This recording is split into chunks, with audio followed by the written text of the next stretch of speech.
Welcome to the smooth sounds of Jeet Kune Do. That's just me poking fun at Ian because I usually, actually at myself because I usually come raging onto this thing. Hi everybody, I'm Joel Ledlow. This is Evolution JKD. I'm joined by Ian, Hi. and we're gonna talk about Jeet Kune Do curriculum, ranks, belts, having a school, cross training, probably some other stuff. So let's get into the first one, which is Jeet Kune Do having ranks. And what does that mean? And why do people have belts and in martial arts? And really, they're just road marks. They are, if you're going from point A to point B and you're going along, you like to have just sort of points along the way to help confirm that you're getting there. But they're also like if you've taken swim lessons, I use this one a lot because I have a lot of kids who take swimming. You do level 1 and then 2 and 3 and 4. Well, the skills that you're learning in level 1 build into level 2, into level 3, into level 4. If you just try to jump into level 5 without going through the skill building in the previous levels, you'll drown, right? Because you can't swim. The same is true for a curriculum, and this is going to be true for all the martial arts that I've trained in. They have a development, so they'll have a curriculum, and they'll put you to, a black belt or whatever that's going to be. You're going to be to what they consider a moving martial artist, someone who represents what they have in the school, right? So that particular art, you understand the foundations. I'm not saying you're the super badass master of all time, but you get it. And so if you're a black belt in karate, you should kind of figure out you should know karate, right? You should be a karateka. Same thing for judo, same thing if you have like a silver glove in savate. When I came in, and I know some people are like, there's no belts in GKD. No shit, dumbass. But you know what? And I used to be in the same thing. If you have a JKD school and you have your students have belts because it works better for the students, go for it. Like, really, who gives a shit? And that kind of goes into the running of a school, which we'll get into a bit more on and off through this. I remember Jerry Petit telling me, hey, take all the stuff, kind of break it into 10 ranks, and there you go. Because you're giving the students those marker points of I'm developing I'm developing skills 1, 2, 3, and it goes into the next, it goes into the next, it goes into the next. Now, where is that going to be for an individual? That's going to depend on the art, that's going to depend on the school, and that's going to depend on the individual instructor who's heading up that school. So you could have an organization that's much bigger, and you will see this. You'll see this with the karate schools, the taekwondo schools. They'll have federations, right? You're part of this, and what they do Hmm. is they're quality control. Hey, if you're a first degree black belt in our karate organization, then you will know X, Y, and Z. You'll have these particular skill sets. That's what we're saying. And they'll follow a similar curriculum. Inside of that, you're still going to have individual growth, and it's still going to be different depending on who the actual instructor is teaching. And that's true for Jeet Kune Do, except we don't have a governing body. It would have been Bruce, but he died, and then everybody splintered, to be perfectly honest. So you get a lot more variance inside of the JKD world because of that, because there isn't an overriding guide to it that you might find in some of the other organizations. And the Koreans did a great job with that because Taekwondo is not just Taekwondo. It's a whole bunch of different arts that come from different families that have different specialties, but they said, Recording to hey, logbook. we're going to be smart about this. And they put it into one umbrella and then kind of codified things. And you know what? There's a lot of freaking Taekwondo schools out there, and it's been really great for the art. I didn't know any of this shit until I'm talking to a friend whose dad was from Korea, and he was like, "Yeah, well, our family, yeah, we're Taekwondo, but our family, this is what our specialty was."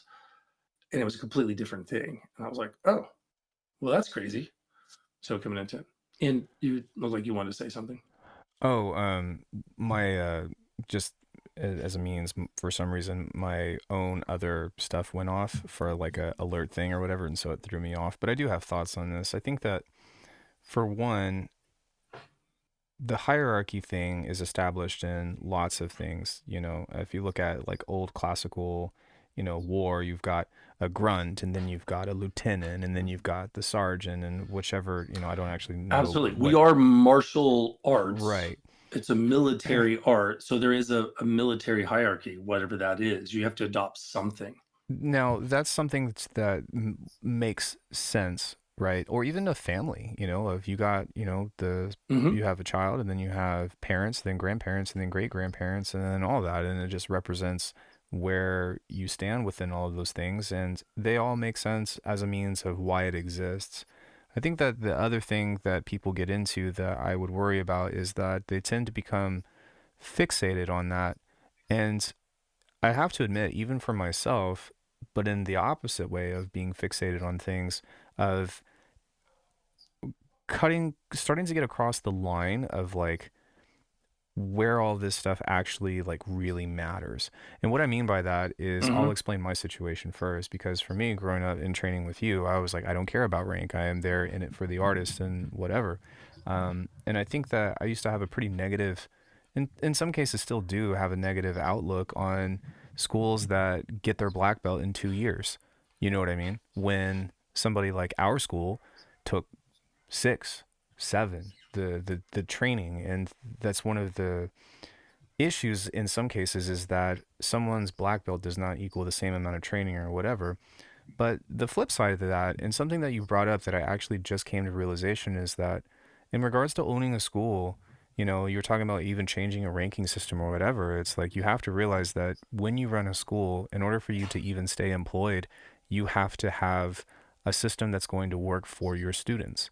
So if I open up a school Yep. in the middle of nowhere and everyone is not very much education or, awareness of martial world or whatever. They're all maybe, less talented, overweight or something. Like you have to adjust the curve in order for you to maintain students. You can't just be like, oh, I'm going to make a UFC school, you know what I mean, anywhere and have the most elite fighters come in because that's just not how life works. And I think that it's really Yep. important to be That's aware of a that. that is a really, really big one. So I have a school. This is my second school. I had one in the States where Ian trained, and then the one closed. But before I closed, I opened a school here in Canada, and I'm still going. I teach a lot of kids. I teach a lot of teenagers, and I teach adults. When I came in, uh, it was all adults. It was only adults in ed school. He now teaches a lot of kids, depending on where you are and what you're doing. And I find that when I'm teaching, a yellow belt, the first belt, a yellow belt in the kids class and a yellow belt in the juniors class, which is teenagers for me, and a yellow belt in the adult class, they mean different things. And Yeah. we're working on different things. It doesn't diminish the work or that the technical skill is there, but a 7-year-old and a 14-year-old and a 44-year-old are not looking at the same things to get out of their martial training. And what does that journey mean for them? Which I think is a really good thing to have the belts. Like our first belt is a yellow belt. You start with a white belt and then you go to a yellow belt and you go through whatever, right? The first belts are actually really easy to get to. And that's done on purpose because people are being introduced to a culture of, hey, put this belt on. Well, I don't know how to tie this thing. I don't know what's going on. I don't understand why we do this bow thing. I don't understand all of this stuff that's coming in here. And I'm supposed to be doing punches and kicks, but what do you want me to do here? And they got to learn all of it. And part of that is also the hierarchy, as Ian was saying, that whatever it is, whether it's belts or ranks, I've got stripes or bars or whatever on my uniform. And what is that uniform? And it Right. could be different. I mean, you could put on sweats and just go and train, and the martial training would be still there. However, in a school with multiple students, having a hierarchy becomes more important. And when you're teaching multiple people all at once, you want them to have goals. And we all want to have goals. Ian was pretty like, hey, I'm in. I got this. I don't need a belt. I'm good. But most people aren't that way. Most people need to have a short-term goal, just like when I put in a destination on my GPS, I want to know like what are the kind of the marker points of getting there. If I get to this place, it's so far along, you know. I want to know I'm making progress to my destination of being this martial artist. And people like that. And you think, well, that's just for kids. Nuh-uh. It, No, people love it's for titles. adults. People love titles. They love titles, but it's also, you know, I just had an adult student who got their next belt. And it was a mark of dedication. And that's really what I made it about. I said, it wasn't just you putting in the work and the time and energy and effort to learn the skills and be better at it, but it's also an affirmation of the life choice that you made to be the better version of yourself by coming in and taking this class to challenge yourself physically by getting on the ground and moving around and mentally of new ways of thinking and working with other people. All of these things, it's a big scary thing for a lot of people. Usually kids are like, yay, let's have fun. Teenagers, it can be a little bit difficult because they're bigger and they may not know how to use their bodies yet.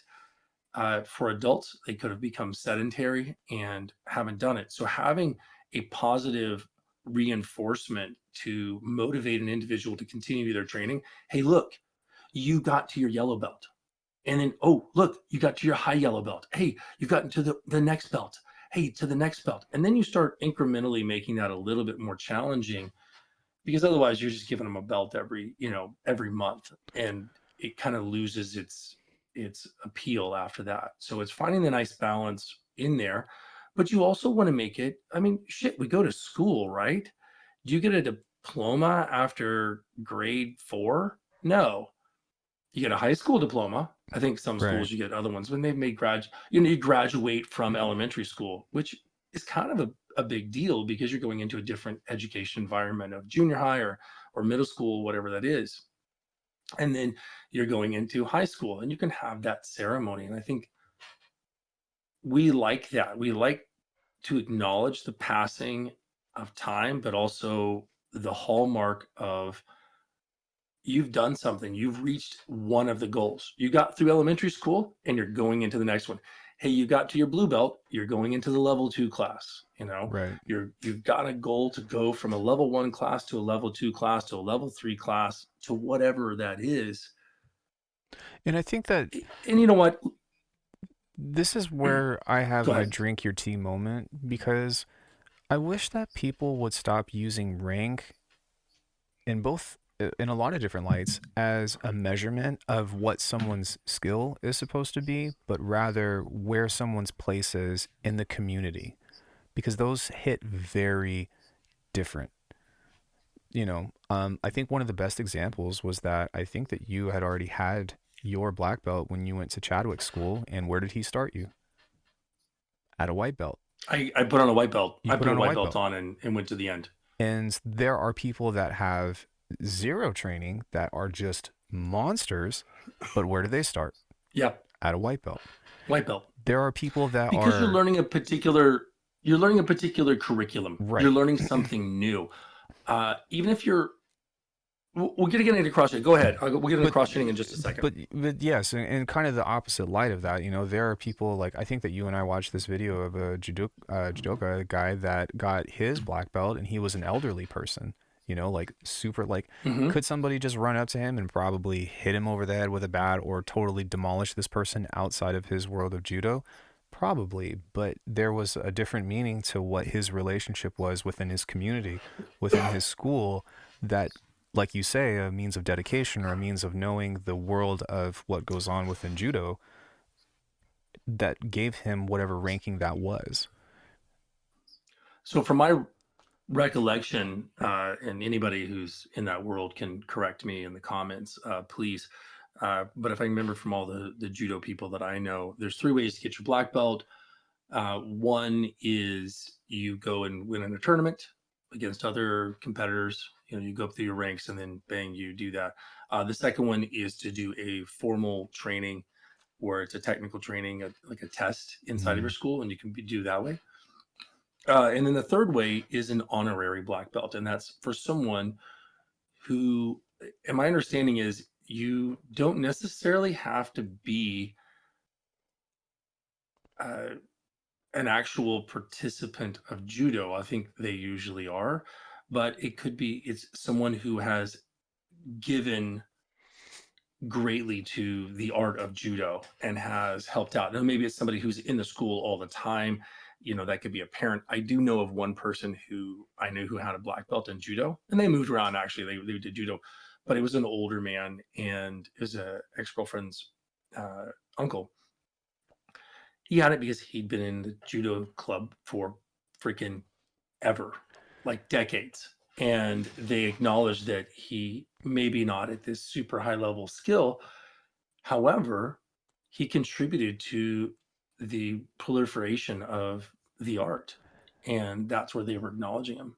And I think from a personal growth standpoint, and also from like a healthy community, I think that that's incredibly valuable. The issue that I run into with the outside perspective is that nobody really knows the difference, nor do they seem to care. And so the issue isn't even necessarily the ranking system, No. but more so of the mindset that people have going into measuring other artists or other athletes, other fighters, other things of what belt are you? Because that means nothing. Wait, yeah, here's something for you to think about. So I have my black belt. Dan has a black belt. There's lots of people that have black belts. Uh, you don't retire your black belt. You don't go like, oh shit, I can't do that kick anymore. I can't do that throw anymore. Well, got to turn my black belt in. You don't retire your black belt. You're a black belt until you die. Right. It is a lifelong goal. Now, your capacity as a martial artist is going to change, and that's great actually. Fuck, I'm 51 years old. I know more about martial arts now than I did when I got my first black belt. When I began training, whatever, this instructorship or that instructorship. I don't have a black belt in Jeet Kune Do, in case you were wondering.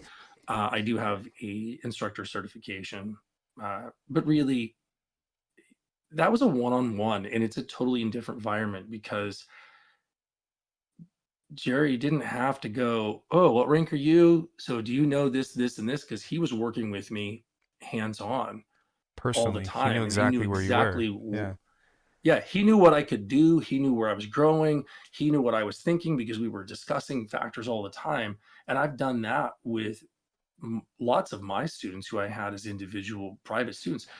They don't. I don't put a belt on. If I go into a private training session with a student, I don't put a belt on. It doesn't matter if I'm doing the that curriculum or not. I just don't, because we could go do something else because that's their personal time. Right. It's Unless I their was in a lesson. school. If I Yeah. was in a school and like this is part, we're here, we're on the main floor or whatever. But usually no, I don't. I just come in. To And be you know what? It honest, doesn't make any difference. it doesn't make any difference. I mean, Emma is a great example of that that came to mind that you worked with and you let, myself work with, Robert worked with, but the things that we were doing with this person, I don't want to, like reveal too much information or whatever, but like their needs required something different than how well can they fight, Hmm. how well can they move. It was a lot of coordination training. It was a lot of centering. It was a lot Yes. of balance. It was a lot of things that are not even in the curriculum that we were doing at the time, but it was what that student needed. I also say this. And this is not to be, and look, I'm not the only one, but I can go up probably to pretty much every school. And if I gave myself, and Ian could do it too, we could go up to a school, go into a karate school, right? Okay, I need to know all the techniques to get a black belt. I'm going to take 1 month, and that's all I'm going to do is I'm going to train every day to Go through the learn whole thing. and Yeah. perform all these movements. I'd have a black belt in pretty much so every fucking school you can name. in every art you can think of that has one because I have that skill set. I can do it and do it. Would I be a good representation of that school or what a black belt should be of that school? No, I wouldn't, because it's not just about the technical aspects of the art. It's the philosophies, it's the feel, the essence of the art, and all the other positive things that all the martial arts bring to people. Now there's different things, like, I don't wear my belt running around, like, I don't put my uniform on and put my belt on and then get in the car and then drive to the school and then get out and walk through everywhere and, through the parking lot with my belt on. I didn't come in that world. Can you do that? Yeah, you can do it. I personally don't like it. It makes me cringe. Go to the grocery But store and put on my second degree. yeah, I'm gonna go to the grocery store, but shit, I gotta tell you what, there's Fuck some off, 8-year-olds Karen. out there who do not care. No. They're in their uniform from whatever martial art. They're like, I don't care. Their instructor may be like, oh shit, I wish they would take it off. But maybe their parents don't know. And I've seen black belts do the same thing Yeah. and just sort of walking around in public spaces, not like there, but like in a community center environment, and they'll just sort of walk around the hallways with the black belt on. And is it okay? Yeah, I don't care, but I won't do it, and I tell my students not to do it because that's the culture I grew up in. Right. And this is something as simple as that, like, hey, you don't wear your belt here. Um, it's over. You wear it over here. In Well, some places, you okay. wear your belt to church. Yeah, it's whatever you want to do. You can get a 2-for-1. I also say I got into this one, so this is a little bit of me bashing on Joel. Uh, Ian and I hence the drink your tea. We get a little bit elitist, and we got skills. We have a background, we have mindset and experience. So do other people. You know what? If you're going to a school and the instructor is doesn't have the same skill set, they're a black belt, but you know what? They do it as a fun job, or as a fun activity. They're teaching twice a week at the YMCA or whatever, and you come in and learn, and they do put their belt on and wear it through the parking lot, but they're teaching movement. And I would say if they have the best intentions and they're working towards it, then great. Like, That's not you, even the it, issue. Really. Yeah. it's a yeah, because we're just talking about belts don't really fucking matter. There's some etiquette, how do you bow? How do you do this? But that shit changes, and it doesn't really matter. You can always come up with, this is for our particular school. Those are kind of the things that I wouldn't be able to learn necessarily if I just learned all the techniques of an art in a month. I wouldn't be able to learn those things because it does take years. I will say, Ian had said, I don't like the schools who get a black belt in 2 years. I will say I've been to testing for it was Taekwondo, actually. And firstly, if you can go see a black belt test from anybody in any art, Yeah. I really encourage you to go. Like, Always worth it. I don't give a shit. I don't give a shit. You are going to learn something, because black belts, I've sat on panels, many panels, and I've watched many tests. And the people who are judging they're looking to bring someone into their ranks. But I remember this, it was a Taekwondo test, and a friend of mine had invited me to it, and I was watching. There's a whole panel of these senior belts in there, senior black belts, judging this young person, and they got their black belt. And I said, okay, great. You're a first degree black belt. You know all the punches and kicks now. Now we teach you how to be a martial artist. Now we teach you how to use everything. You've gotten and they said it in a nice, positive way. And it's been decades, so I don't remember exactly what they said, but Right. I remember it being really positive. But it was also like, hey, you know some movements, but you don't know what the fuck you're doing with them yet. But we're going to teach you.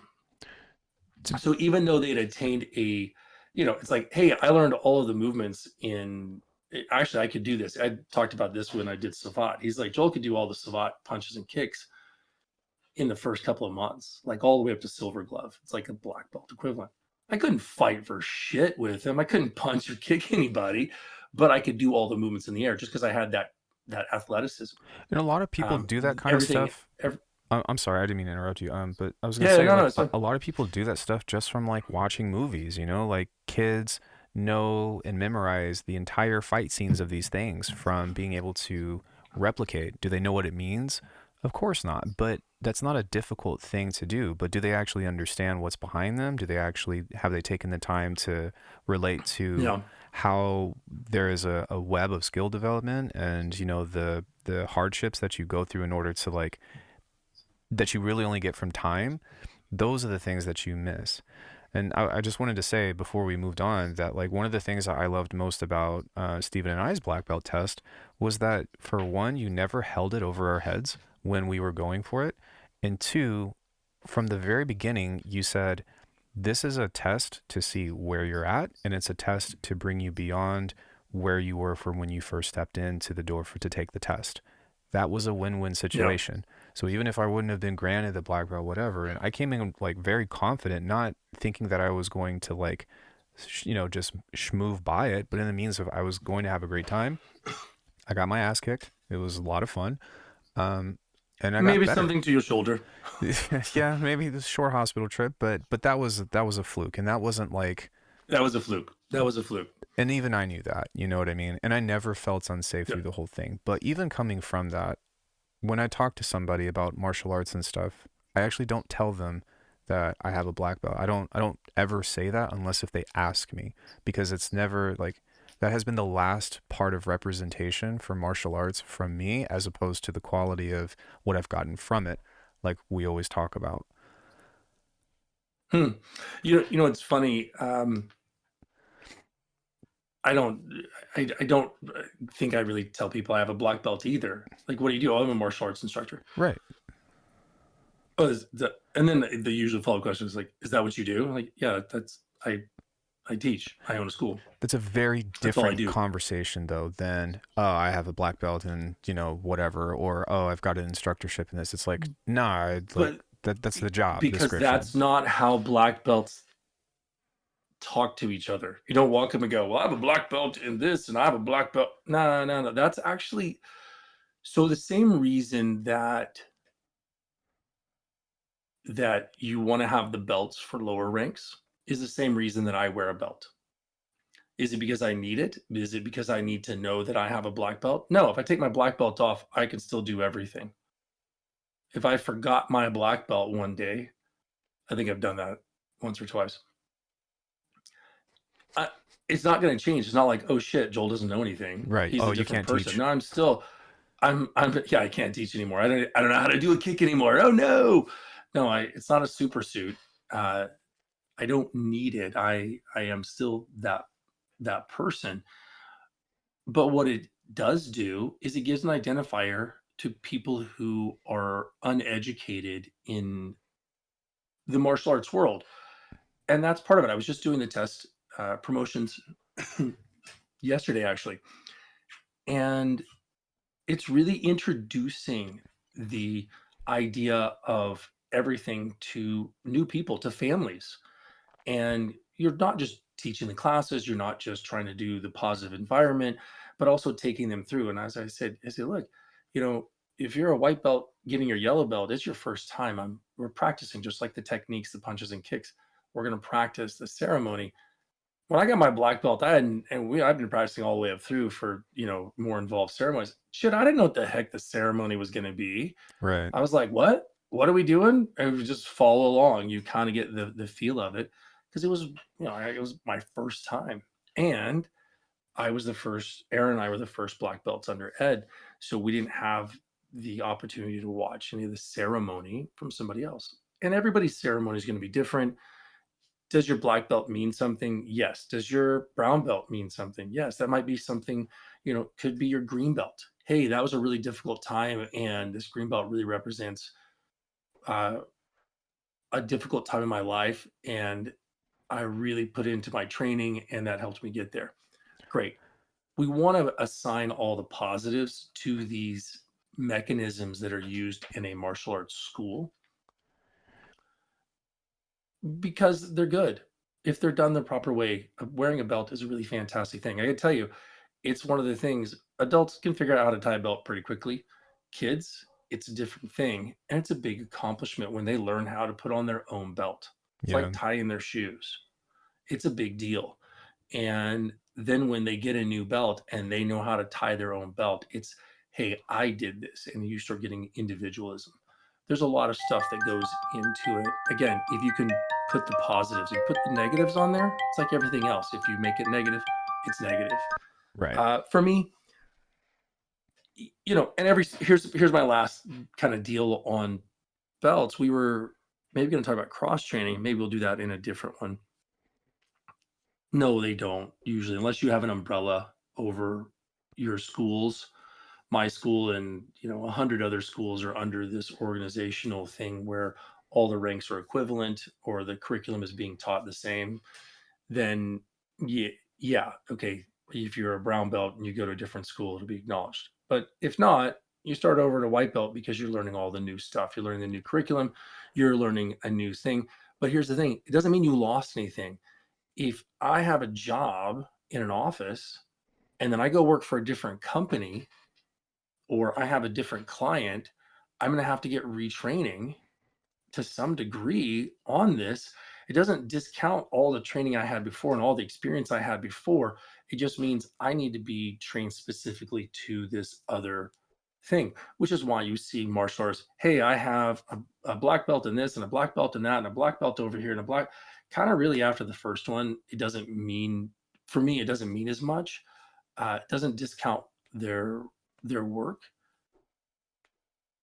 And I will say, being an instructor in two different arts myself, they are two different journeys, and it is quite a lot.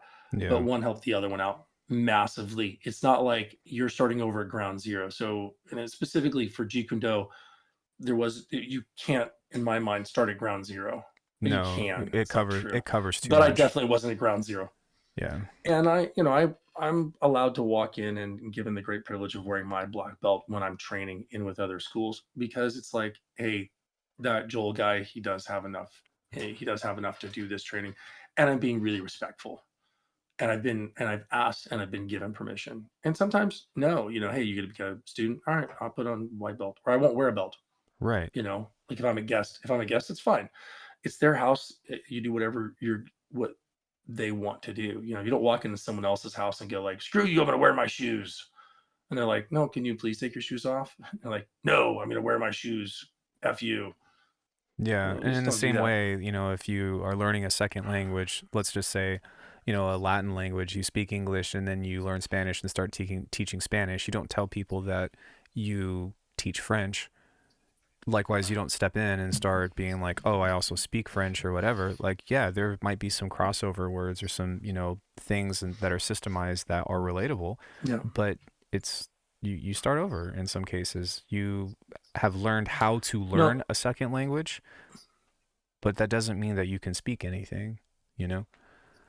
I will say like if you're doing, say you're okay, I'm going to learn Spanish, right? Well, then learning French and Italian is going to be a lot easier because Right. they're all in the same family Learning of how to languages. learn, right. And there's going to be a lot of similarities. Your brain's going to get that. Same thing if you already know how to play music. Um, if you know how to play guitar and then you go over to another stringed instrument, it's going to be pretty easy for you to pick it up. Even learning piano, Yeah. Yeah. And if you know how to play, say, a trombone, and then you want to go, hey, I'm gonna play a baritone or I'm gonna play a trumpet. You may not want to, or maybe you, or whatever. But the way that music is made, it's going to be there, Yeah. right? Or yeah, there's a whole bunch of analogies that you can make in there, but playing a different type of music, that would be the cross training. It's not necessarily playing a different instrument, it's how you make. I have a guitar still, but I'm playing it differently.